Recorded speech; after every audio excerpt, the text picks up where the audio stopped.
الحمد لله رب العالمين والصلاة والسلام على سيد الأنبياء والمرسلين وعلى آله وأصحابه وأزواجه وذرياته ومن تبعهم بإحسان إلى يوم الدين.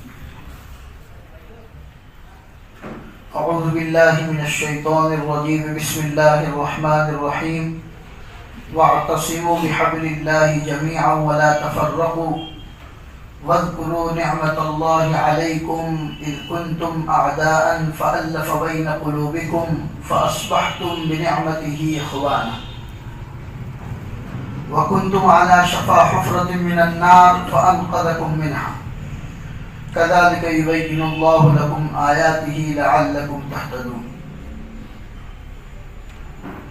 صدق الله العظيم وصدق رسوله النبي الكريم ونحن على ذلك لمن الشاهدين والشاكرين والحمد لله رب العالمين. میرے محترم دینی بھائیوں، قرآن کی جو آیت آپ کے سامنے تلاوت کی وہ سورہ آل عمران کی 131 نمبر کی آیت ہے. قرآن میں اللہ نے اپنے بندوں کو ان کا ماضی یاد دلایا ہے کہ تم کیا تھے اور ہم نے تمہارے اوپر کیا کیا احسان کی، اور اسی کو یاد کر کے فرمایا وَاعْتَصِمُوا بِحَبْلِ اللَّهِ جَمِيعًا، اللہ کی رسی کو تم لوگ مضبوط ہو کر تھام لو، وَلَا تَفَرَّقُوا، آپس میں لڑ بھڑ کر ٹکڑے ٹکڑے مت ہو جاؤ، وَاذْكُرُوا نِعْمَةَ اللَّهِ عَلَيْكُمْ، اور اللہ کی نعمت جو تمہارے اوپر ہے اس کو یاد کرو، اذ کنتم اعداء، کہ تم لوگ تو آپس میں دشمن تھے ایک دوسروں کے، فألف بین قلوبکم، اس اللہ نے تمہارے دلوں کو آپس میں ملا دیا. یہ احسان یاد دلایا. تم کیا تھے؟ تم تو آپس میں ایک دوسروں کے دشمن تھے، خون کے پیاسے تھے، اللہ نے تمہارے دلوں کو جوڑ دیا. فألف بین قلوبکم فأصبحتم بنعمته اخوانا، تو اللہ کی اس نعمت کی وجہ سے تم لوگ بھائی بھائی ہو گئے. دوسری نعمت آگے یاد دلاتے ہیں وَكُنْتُمْ عَلَى شَفَا حُفْرَةٍ مِّنَ النَّارِ، تم لوگ تو جہنم کے بالکل کنارے پر پہنچ گئے تھے، قریب تھا کہ گر جاؤ اندر. فَأَنْقَذَكُمْ مِنْهَا، وہ اللہ تمہیں کھینچ کر باہر لے آئے. اس اللہ نے تم کو جہنم میں گرنے نہیں دیا، اللہ نے تم کو بچا دیا. یہ دو احسان اللہ یاد دلاتے ہیں. پھر اس کے بعد کذالک یبین اللہ لکم آیاتی، ہم اپنی آیتوں کو ایسے ہی تمہارے سامنے کھول کھول کر بیان کرتے ہیں شاید کہ تم ہدایت پا جاؤ. دنیا کا یہ پورا نظام، کائنات کو اللہ نے بنایا ہی تھا اپنی پہچان کروانے کے لیے. اللہ کون ہے کون جانتا ہے؟ کوئی تھا ہی نہیں. اللہ تو ہمیشہ سے، لیکن اللہ کو اپنی پہچان کروانی تھی. اللہ خود فرماتے ہیں کنت کنزا مخفیا، میں چھپا ہوا خزانہ تھا. اللہ اپنے بارے میں فرماتے ہیں کنت کنزا مخفیا، میں چھپا ہوا خزانہ تھا. میں نے ارادہ کیا کہ لوگ مجھے پہچانے پروردگار کون ہے. فخلقت الخلق، تو اس کے لیے میں نے مخلوق کو پیدا کیا. مخلوق میں جہاں تک بات آتی ہے اللہ کو چھوڑ کے دنیا کی تمام چیزیں مخلوق، جس میں ہم بھی آ گئے اور ہمیں چھوڑ کے دنیا کی تمام چیزیں بھی آ گئی. پھر ان مخلوقات کے بارے میں اللہ نے فرمایا کہ یہ آسمان، یہ زمین، یہ بڑے بڑے پہاڑ، یہ دریا، یہ چاند، یہ ستارے، یہ آفتاب، یہ مہتاب، یہ تمام کے تمام دنیا کی جتنی تمام ضرورت کا سامان ہے وہ سب میں نے صرف اور صرف انسانوں کے لیے پیدا کیا، تمہاری ضرورت کے لیے ہی. سوال ہوتا ہے پھر انسان کو کیوں پیدا کیا؟ تو اللہ فرماتے انسان کو میں نے اپنی عبادت کے لیے پیدا کیا. وَمَا خَلَقْتُ الْجِنَّ وَالْإِنسَ إِلَّا لِيَعْبُدُونَ، ان جناتوں اور انسانوں کو میں نے صرف اور صرف میری عبادت کے لیے پیدا کیا. اور کتنا رحیم کتنا کریم آقا ہے میرے بھائیوں. سوچنے کی بات ہے کہ ہمیں دنیا میں پیدا کر کے ایسے ہی نہیں چھوڑ دیا کہ ہماری ہدایت کا کوئی سامان نہ ہو، ہمیں کوئی راستہ دکھانے والا نہ ہو، بھٹکتے چھوڑ دیا ہو، فی طغیانہم یعمہون، کہ اپنی سرکشی میں بھٹکتے رہو. نہیں، اس نے نبیوں کا سلسلہ چلایا. جیسے ہی اس نے دیکھا کہ انسان صراط مستقیم سے ہٹ رہے ہیں، فوراً اللہ نے کوئی نبی اتار دیا. اور اس نبی نے، حالانکہ اس نبی کے پاس اپنا پاور اتنا تھا کہ اگر وہ چاہتا تو ایک جھٹکے کی بددعا میں اپنی پوری امت کو تباہ و برباد کروا سکتا تھا. لیکن وہ نبی کو اللہ نے دل بھی اتنا بڑا دیا کہ اپنی ہی قوم، اپنی ہی امت کی گالیاں بھی برداشت کی، امت کے پتھر بھی کھائے، سب کچھ کیا، لیکن پھر بھی وہ نبی اپنی امت کو سیدھا راستہ دکھاتا رہا. اور یہ ایک دو کے ساتھ نہیں ہوا، کم و بیش 1,24,000 کے قریب نبی اس کائنات کے اندر تشریف لائے. جب بھی دنیا کو ضرورت پڑی، بنی اسرائیل بڑی ٹیڑھی کھیر تھی، وہ سیدھے ماننے والے نہیں تھے، تو ان کے لیے پرائیویٹ محلہ وائز بھی نبی اتارے. اور بھی پتا چلا کہ ایک گاؤں میں 3 محلے ہیں، 3 الگ الگ نبیوں کی ضرورت ہے، وہاں 3 نبی بھی اتارے. جیسی ضرورت پڑی، جب بھی قوم صحیح راستے سے بھٹکی تو اللہ نے نبیوں کو اتارا. نبی آئے جنہوں نے اپنا پورا آرام قربان کر دیا، کھانا پینا قربان کر دیا، اپنی زندگی قربان کر دی، لیکن اپنی امت کو صراط مستقیم کا راستہ دکھایا. اب یہ نبیوں کا سلسلہ ایک نہ ایک دن تو ختم ہونا تھا. چنانچہ آخری نبی میرے اور آپ کے آقا محمد الرسول اللہ صلی اللہ علیہ وسلم کو اللہ نے اتارا اور فرما دیا الیوم اکملت لکم دینکم واتممت علیکم نعمتی ورضیت لکم الاسلام دینا. آج میں نے اپنا دین مکمل کر دیا. آپ کے بعد کوئی نیا نبی نہیں آئے گا. سیدنا حضرت آدم علیہ السلام سے نبیوں کا جو سلسلہ چلا تھا، اے میرے محمد، آپ کے اوپر وہ نبوت کا سلسلہ ختم ہو گیا. نبوت کا سلسلہ تو ختم ہوا، انسانوں کا پیدا ہونا تو ختم نہیں ہوا، دنیا تو ختم نہیں ہوئی. اللہ کے رسول کے دنیا کے پردہ فرما گئے، ابھی 1444 سال گزر گئے، 1500 سال کے قریب کا عرصہ ہونے آیا، ابھی بھی انسان پیدا ہو رہے، دنیا چل رہی. تو کام کون کر رہا ہے؟ لوگوں کو صحیح راستے کی طرف لانا، غلط راستے کی طرف سے ہٹا کر صحیح راستہ دکھانا. جو نبیوں والا کام تھا وہ کس کو کرنا ہے؟ مجھے اور آپ کو کرنا ہے. محمد رسول اللہ میرے اور آپ کے آقا ہم سب کو فرما کے گئے ہیں، ہم سب کو یہ فرما کے گئے ہیں ترکت فیکم الامرین، میں تمہارے اندر 2 طریقے چھوڑ کر جاتا ہوں، کتاب اللہ و سنتی، ایک اللہ کی کتاب ہے، دوسرے میرے طریقے ہیں. تم میں سے ہر آدمی کی ذمہ داری، یہ خالی امام صاحب کی ذمہ داری نہیں ہے، یہ خالی مولانا صاحب کی ذمہ داری نہیں ہے. ہم میں سے ہر آدمی جو یہاں بیٹھا ہوا ہے، جو دین کو تھوڑا کچھ جتنا بھی وہ جانتا ہے، اس کی ذمہ داری ہے اپنی اپنی جانکاری کے مطابق لوگوں کی رہنمائی کرے. کوئی صحیح راستے سے ہٹ رہا ہے، بھٹک رہا ہے، صراط مستقیم کو چھوڑ رہا ہے، ہم سب کی یہ ذمہ داری ہے، کیونکہ یہ کام اللہ کے رسول مجھے اور آپ کو دے کر گئے. اللہ نے نبوت کا سلسلہ ختم ہوا، لیکن محمدی مشن، محمدی محنت، محمدی کام یہ ختم نہیں ہوا، وہ تو قیامت کی صبح تک جاری رہے. ہاں، جب اس کائنات میں کوئی نہیں ہوگا اللہ کا نام لینے والا، تب اللہ فرمائیں گے اب اس دنیا کو باقی رکھنے کی ضرورت نہیں ہے. پھر ہوگا القاریہ ما القاریہ وما ادراک ما القاریہ اذا زلزلت الارض زلزالها واخرجت الارض اثقالها. اللہ فرماتے ہم سب تباہ و برباد کر دیں گے، کسی چیز کی ضرورت نہیں. یہ اتنے مضبوط پہاڑ جو تمہیں نظر آتے ہیں، جس کو کھودنے کے لیے نہ معلوم کتنے ٹنوں کرین کی ضرورت پڑتی ہے اور کتنے جسمی لگتے ہیں تب جا کے وہ پہاڑ کھودے جاتے ہیں. اللہ فرماتے ہمارا اشارہ جس دن ہوگا، یہ دھنی ہوئی روئی کی طرح یہ پہاڑ اڑتے ہوئے نظر آئیں. اتنا بڑا آسمان جو برسوں سے اس بغیر ستون کے کھڑا ہے، آج تک اس میں کوئی دراڑ نہیں آئی. اللہ فرماتے جس دن دنیا کو ختم کرنا ہوگا، اس آسمان کو بھی ہم ہوا بنا دیں گے، ختم کر دیں گے، زمین کو پھاڑ دیں گے، ہم پورا سلسلہ کائنات کا درہم برہم کر دیں گے.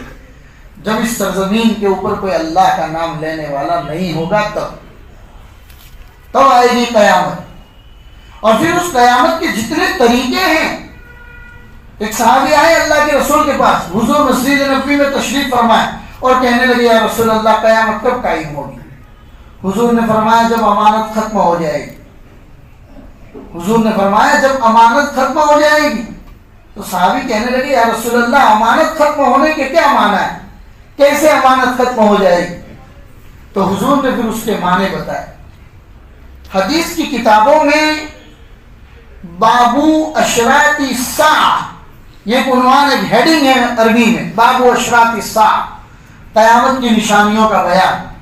اس میں نبی پاک صلی اللہ علیہ وسلم نے ان قیامت کی پوری نشانیوں کو بیان کیا اور فرمایا جب دیکھو کہ تمہارے معاشرے میں یہ تمام کام ہونے لگے تب انتظار کرنا کہ قیامت آنے والی. پھر وہ لمبی حدیث اذا اتخذ الفیء دولا والامانة مغنما والزکاة مغرما وتعلم لغیر الدین وأطاع الرجل امرأته وأقى أمه وأدنى صديقه وأقصى أباه وظهرت القينات في المعازف وظهرت الأصوات في المساجد فعند ذلك ريحا حمراء وزلزلة وخسفا ومسقا وقذفا وآيات تتابع كنظام سلك قطع سلكه فتتابع.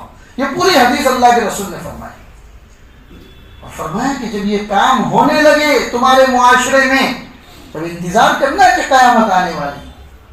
لیکن اس سے پہلے قرآن اور حدیث یہ دو راستے تمہارے سامنے موجود ہیں. تمہیں اسی کو پکڑ کے چلنا ہے.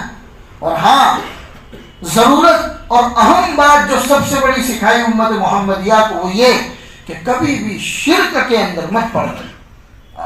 تمہاری نمازوں میں کبھی کوتاہی آ گئی، روزے میں، زکوٰۃ میں، حج میں کہیں نہ کہیں کمی آ گئی اور وہ اللہ اگر معاف کرنے پر آ گیا تو بڑا غفور الرحیم ہے.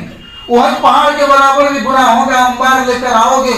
کوئی ایک ادا اگر پسند آ گئی، کھجلی والے کتے کو اگر دوا ڈال دی تھی، کسی بھوکے کو کھانا کھلا دیا تھا، کسی کو سردی لگ رہی تھی آپ نے کم از کم کوئی اس کے اوپر لحاف اڑا دیا تھا، کوئی ایک ادا اگر پسند آ گئی معاف کرنے پہ آ گئے وہ معاف کر دے گا. لیکن شرک کو کسی بھی حالت میں معاف کرنے کے لیے تیار نہیں. اسی لیے عقیدہ سکھایا. اور ہمارے مسلم معاشرے میں بچپن سے بچہ جب سے بولنا سیکھتا ہے اور مسجد کے امام صاحب کے پاس یا مولانا کے پاس پڑھنے کے لیے جاتا ہے اس کو ایمان مجمل اور ایمان مفصل سکھایا گیا کہ اس پر ایمان لانا ہے. آمنت باللہ وملائکتہ وکتبہ ورسلہ والیوم الآخر والقدر خیرہ وشرہ من اللہ تعالی والبعث بعد الموت. یہ بچوں کو بچپن سے سکھایا گیا اور سکھانے کے بعد یہ باتیں ان کے ذہنوں میں دماغوں میں پیوستہ کر دی گئی کہ دیکھو جان اگر دینے کی بات آئے تو ایک کا 10 جانیں قربان کر لینا، اپنے ایمان کا سودا مت کر. کیونکہ شرک اللہ کسی بھی حالت میں معاف کرنے کے لیے تیار نہیں. موجودہ حالات جس زمانے میں میں اور آپ جی رہے ہیں میرے بھائیوں، وہ زمانہ گیا جب لوگ میدانوں کے اندر آ کے تم سے لڑا کرتے تھے. اب تلوار، نیزے، گھوڑے، ہاتھی، نیزے، بھالے ان سے لڑنے کا زمانہ نہیں ہے. اب یہ لوگ آپ کے مائنڈ کا کھیل کھیلتے، آپ کے دماغوں سے لڑتے ہیں، آپ کے عقیدوں سے لڑتے ہیں. وہ دیکھتے ہیں کہ یہ پورا مجمع ہے، اس پورے مجمع کے اندر کتنے عمر کے لوگ پائے جاتے ہیں. کچھ ایسے بھی ہیں جو 40 پلس ہے، جو 50 پلس ہے، کچھ ایسے جو بھی انڈر 40 ہے، 40 کے اندر ہے، 30 کے اندر ہے، جو 40-50 پار کر چکے ہیں. چلو ان کو جانے دو. ہمارا حملہ جو ہونا چاہیے وہ 30 سال کے نوجوانوں کے اوپر ہونا چاہیے. ان کے دماغوں سے کھیلو، ان کے عقیدوں سے کھیلواڑ کرو. بظاہر شکل و شباہت کے اعتبار سے تمہیں یہ مسلمان نظر آئے لیکن اندر سے ان کا ایمان پورا کا پورا کھوکھلا ہو چکا. جب موقع آئے ان کو کہا جائے کہ اپنے ایمان کا سودا کرو تو نعوذ باللہ، 1000 مرتبہ نعوذ باللہ، یہ لوگ اپنے ایمان کا سودا کرنے کے لیے تیار ہو جائیں. یہ لڑائی چلی جا رہی ہے ابھی. ایک طرف عیسائیت، ایک طرف یہودیت، قادیانیت، مرزائیت اور غامدیت. نہ معلوم کتنے فرقے ہیں میرے بھائیوں جو دین بدین نئے طور پر پنپ رہے ہیں. شکیل بن حنیف کا فتنہ، نئے فتوے، اور ان کا ٹارگیٹ کالجز میں پڑھنے والے بچے اور بچیاں، ینگسٹر جو ایمان سے دور ہیں، جن کے تعلقات اپنے علماء کے ساتھ، اپنے اکابرین کے ساتھ یا اپنے ماں باپ کے ساتھ نہیں، کیونکہ ماں باپ کو پیسہ کمانے سے فرصت نہیں، ماں باپ کو یہ پوچھنے کی فرصت نہیں ہے پورے دن کی 24 گھنٹے کی روٹین لائف میں کبھی بچے کو بیٹھ کر یہ پوچھا ہو کہ بیٹا پورا دن تمہارا کہاں گزرا، کہاں گئے تھے، کہاں اسکول میں پڑھے، کیا پڑھے، کون سے تمہارا فرینڈ سرکل ہے، کن لوگوں کے پاس تم بیٹھتے ہو، اٹھتے ہو، کیا کھاتے ہو پیتے ہو، کیسے لوگوں کے ساتھ تمہارا رہن سہن ہے۔ ایک دن تو کیا ہفتے میں کبھی باپ کو یہ توفیق نہیں ہوتی جو اپنے اولاد کی خبر گیری کرے۔ میں نے ایک آرٹیکل لکھا تھا جس کا نام تھا یہ بچے اغوا ہو چکے ہیں، کڈنیپ ہو چکے ہیں۔ یہ بچے تمہارے بچے نہیں ہیں، تمہارے بچے کڈنیپ ہو چکے ہیں، اب یہ تمہارے ہاتھوں سے نکل چکے ہیں۔ پورا آرٹیکل ہے، اردو لینگویج کے حساب سے لکھا گیا تھا، لیکن اس میں اسی بات کو اجاگر کرنے کی کوشش کی گئی تھی کہ بھائی بچوں کو کڈنیپ ہونے سے بچاؤ۔ وہ کڈنیپ اصل کڈنیپ نہیں ہے جو تمہارے بچے کو اٹھا کر لے جاتا ہے اور تم سے کوئی فروتی کی رقم مانگتا ہے۔ وہ کڈنیپ تو یہ بھی ہو سکتا ہے کہ پیسہ دے دو شاید وہ بچہ واپس بھی آ جائے، لیکن یہ جس کڈنیپنگ کی ہم بات کر رہے ہیں، یہ جس اغوا کرنے کی ہم بات کر رہے ہیں، اس میں تمہارے ایمان کو اغوا کرنے کی کوشش کی جا رہی ہے۔ تمہارے بچوں کو رفتہ رفتہ آہستہ آہستہ ایمان کے حلقوں سے دور کیا جا رہا ہے۔ ان کو پیسہ کمانے کی لت ایسے لگا دی جائے، ان کو اپنی ضروریات کو پوری کرنے کی لت ایسے لگا دی جائے، ان کے لائف اسٹائل کو ایسا بدل دیا جائے کہ اپنی لائف اسٹائل ہی کو پورا کرنے کے اندر اتنا پیسہ کمانے میں لگ جائے کہ کبھی ایسا وقت بھی آ جائے، نعوذ باللہ، اللہ ہماری حفاظت فرمائے، کہ یہ اپنا ایمان کا بھی سودا کر لے۔ یہ صورتحال ہے میرے بھائی۔ ریسرچ کیا گیا ہندوستان لیول پر کیوں ہماری بچیاں غیروں کے ساتھ بھاگ رہی ہے اور ارتداد کا شکار ہو رہی ہے، کوشش کی گئی، اس کے اوپر پورا ریسرچ کیا گیا، کیا وجہ کیا ہے۔ تعلیم کی کمی ہے، جہیز زیادہ مانگا جاتا ہے، اس کی کمی ہے۔ پرابلم کیا ہے، ریزن کیا ہے، وجہ معلوم کرو۔ بہت ساری وجوہات سامنے آئی، ان میں سے ایک وجہ جو سب سے بڑی وجہ سامنے آئی، شاید ہم لوگ کبھی اس پر ڈسکس نہیں کرتے، وہ وجہ یہ سامنے آئی میرے بھائیوں، لڑکیاں ہمارے لڑکوں کے ساتھ نکاح کرنے کو ہی تیار نہیں۔ کیوں تیار نہیں ہے؟ ہمارے لڑکوں میں تعلیم کی کمی، تہذیب کی کمی، بات چیت کرنے کا انداز نہیں، بزنس کے لیے مائنڈ ان کے پاس ہے ہی نہیں، بزنس مائنڈ اگر کہا جائے تو ان کے پاس ہے ہی نہیں۔ تعلیم کی زیرو بتا سناٹا ہے یہاں پر۔ اگر ان کو پوچھا جائے کہ بھئی 10ویں 12ویں تک پہنچے ہوئے کالجز میں پڑھنے والے بچوں کو اگر کہا جائے کاروبار، باپ کے کاروبار پر بٹھا کر یہ کہا جائے بیٹا اس چیز کی تمہیں ڈیل کرنی ہے، تم اپنے کسٹمر کو کیسے ہینڈل کرو گے بتاؤ، تو اس بچے میں بات کرنے کا سلیقہ نہیں۔ ہمارے نوجوانوں میں یہی سب سے بڑی کمی ہے۔ وہ لڑکی خود پہلی ملاقات میں انکار کر دیتی کہ میں اس آدمی کے اپنا لائف پارٹنر کیسے بنا سکتی ہوں، میری پوری زندگی اس آدمی کے ساتھ کیسے گزر سکتی ہے، جس کو کم از کم اپنی بیٹر ہاف کے ساتھ بات کرنے کا طریقہ معلوم نہیں، جس کو یہی معلوم نہیں ہے کہ بیوی ہوتی کیا ہے، اس کے ساتھ گفتگو کیسے کی جاتی ہے، جس کو خود اپنے گھر میں اپنے ماں باپ کے ساتھ بات کرنے کی تمیز نہیں ہے، اپنے بڑے بھائیوں کے ساتھ کس طرح عزت اور احترام کے ساتھ پیش آتے ہیں، چھوٹوں کے ساتھ کیسے شفقت کے ساتھ پیش آتے ہیں، وہ بات کرنے کا سلیقہ ہی نہیں ہے، اس آدمی کے ساتھ میں اپنی زندگی کیسے گزار سکتی؟ لڑکی پہلی ملاقات میں ریجیکٹ کر دیتی۔ یہ بھی ایک ریزن سامنے آیا کہ تعلیم کی کمی، تہذیب کی کمی، علم کی کمی، بزنس مائنڈ نام کا کوئی چیز ان میں ہے ہی نہیں۔ جو 40-50 سال کے اوپر گزر گئے، کاروبار کو ہینڈل کر دیا، آگے ان کو پوچھو کہ تمہارے بچوں کو لاؤ ذرا بٹھاؤ اپنی دکان کے اوپر، ہفتہ اپنے ساتھ رکھو اور کہو کہ کیسے ہم کسٹمر کے ساتھ ڈیل کرتے، ذرا تم کر کے بتاؤ، اس میں وہ صلاحیت نہیں۔ آپ کیا سمجھتے ہیں آپ کے صرف مسلمان ہونے پہ وہ لڑکی تمہارے ساتھ چلی آئے گی؟ وہ زمانہ گیا جب بوڑھوں کے کہنے کی وجہ سے ایک پڑھی لکھی اچھی خاصی لڑکی، اسکول میں اچھے پگار پر پڑھانے والی لڑکی بھی کسی رکشہ ڈرائیور کے ساتھ بھی شادی کر لیا کرتی تھی ماں باپ کے کہنے کی وجہ سے۔ اب وہ زمانہ نہیں ہے۔ اب آپ وہ نعرہ ختم کر دیجئے، لڑکی پڑھاؤ لڑکی بچاؤ، اب نعرہ نیا لائیے، لڑکوں کو پڑھاؤ لڑکی کو بچاؤ۔